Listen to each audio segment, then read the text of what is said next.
So to determine if this function is continuous, we basically have to graph the three parts and then see if they match up.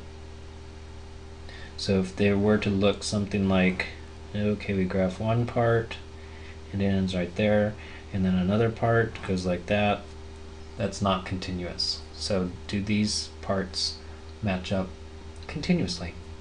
So to begin with, the x values that are important are 1 and 3. And then this one is a line that has a slope of 1 and it crosses the y-axis at 1. And we're supposed to use that to the left of the number 1. So if we were to substitute a 1 in here, we would get 1 plus 1 is 2. So it's a line that's going to end right here. And I use a closed-in circle because this has an equals right here. It goes through the y-axis right there at 1. So it would look like this. Next up, this 1 over x. So I use that in this middle part between 1 and 3.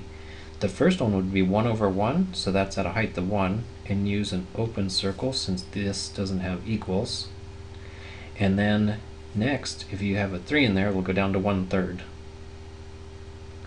And it's actually going to look like a little branch of a hyperbola, a little piece of a hyperbola, so it's got some curve to it. And next, this is the square root function, but it's been shifted over to the right by 3. Or in other words, if you substitute a 3 in there, you get the square root of 0, which is 0.